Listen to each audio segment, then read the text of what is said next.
عليكم ورحمة الله وبركاته. عندنا سوناتا 2011 محرك MPI 2000.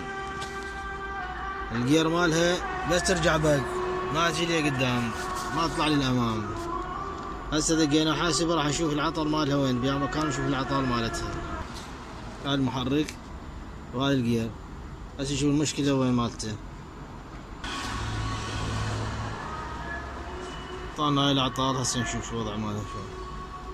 طالنا بالمحرك الماب سنسر مالتها والBBTI مال الاكزوز، صفحة الاكزوز بستينات الهستوري هذني، مو عطل يعني مصلحات هذني. هسه راح نسحب نشوف الوضع شلون يصير مالته، بعدين ندخل على الجير ماله، ندخل على الجير ماله ونشوف الوضعية مالته شنو. هاي الجير ماله، شوف الريت فولت مالته بالرينج ماله، ترانسميشن رينج سنسر بالسلكتر ماله بالساعة مالته. راح نعطيه ستوري بس هو يروح ويرجع عليه، يتكرر عليه العطل. هسه نفتح الساعة مالته ونشيك الضفيرة مالته ونواصل وياكم.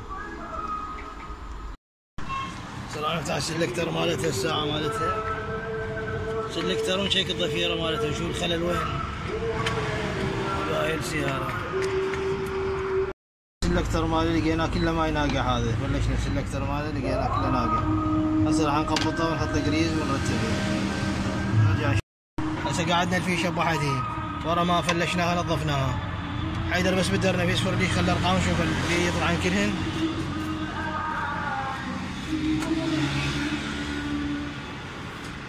هسه راح نفتح سويتش ونشوف النمر مالته تطلع، كانت ما تطلع ولا نمرها. يلا حيدر، هسه الار طلع والدي طلع، بدي الفرع. يلا فوق هاي دي ار بي،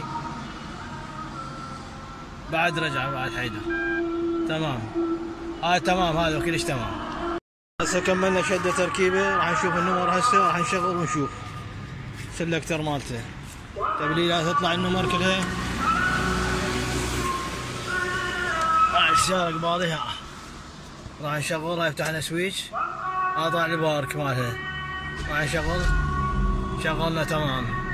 هسه راح نطبق، هذا الباك طلع الار، هذا الان، وهذا البي، هذا الدي ماله تمام، وهذا العادي كله يجي يشتغل. النمر كلها طلعت بالدشبور، كلت السيارة والامورها طيبة كلش. والسلام عليكم ورحمة الله وبركاته من ورشة ابو تحسين التميمي الهندسية بصرة بالخصيب. هذا بسيارتك هاي تبديلاتك كلها كاملة؟ لا هسه عم يعاش جديدة. من جهة لنا شنو كان عطلها؟ كان عطلها الجير ما ينمر، يعني ما يطلع بالشاشة، ومرات همين ما ينمر. وين وقفت يا وين وقفت؟ والله وقفت يم محلك. بعد ماكو؟ بعد ماكو ما تطلع، يعني من ابدا بدي ما تطلع لي قدام. هسه طلعت تراي بيها شوي. هسه عاشت ايدك، شوف هاي التبديلات قاعد تبدل، عاشت ايدك هسه. كامل السيارة. لا الله يرحم والديك. ابو تحسين التميمي الهندسية والخصيب بصرة بالخصيب. والسلام عليكم ورحمة الله وبركاته.